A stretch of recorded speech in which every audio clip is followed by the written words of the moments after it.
Saluda con mucho gusto su amigo y servidor, el maestro Mario Torreblanca, en su programa Ampliación de la Conciencia. El día de hoy, como de costumbre, tenemos un invitado de lujo, es un tocayo, y vamos a platicar con él ampliamente sobre lo que es el método Silva de control mental.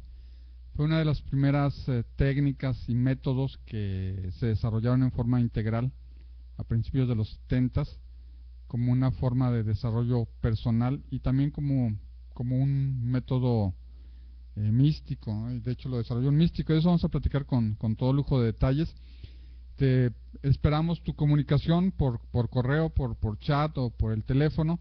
Nos interesa mucho que aprovechemos aquí al amigo que es instructor del método Silva de control mental para que le hagas todas tus preguntas, todo lo que quisiste saber siempre del método Silva de control mental, que nos cuente un poquito de José Silva, también su creador. Entonces, Mario, tocayo, bienvenido.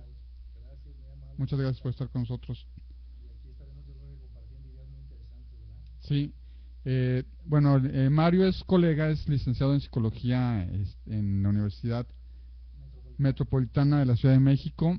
Trabajó también allá en la Ciudad de México en el metro muchos años como supervisor y como instructor.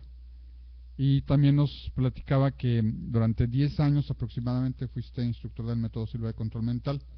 Y fuiste de los primeros aquí en México en recibir el entrenamiento directo, de primera mano, como primera generación del creador, el método Silva de control mental. Pero sí, digamos que éramos de la etapa de la modernización, digamos, me tocó justamente el salto, ¿no? Donde había una relación entre los que iniciaron cuando el método Silva todavía estaba así como muy, ¿cómo te diré?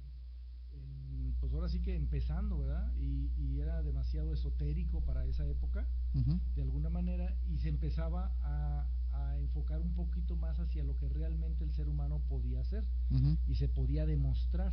Entonces, cuando empezó José Silva no se podían demostrar muchas cosas, y a mí me tocó justamente esa transición, entonces fue fabuloso. Fue fabuloso precisamente darnos cuenta que todo lo que había dicho José Silva realmente se estaba aplicando y se obtenían los resultados que pretendíamos. ¿Esto fue a principios de los años 70? Sí, aproximadamente.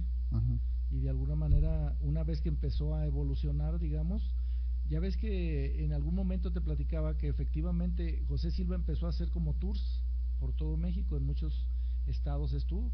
Entonces yo recuerdo que uno de mis primeros cursos, por allá por Ciudad Obregón más o menos, nos encontramos con que se había apartado un hotel para dar el curso y todo, y me empezaron a comentar que cuando José Silva llegó, de alguna forma, incluso pues había grupos ahí un poquito, digamos, extremistas, podríamos llamarles ahora, que no quisieron que se diera el curso en un hotel, porque era algo así como que raro, ¿no? Era algo extraño, era pues digamos que salido de algo esotérico, brujería, más pegado a esa situación.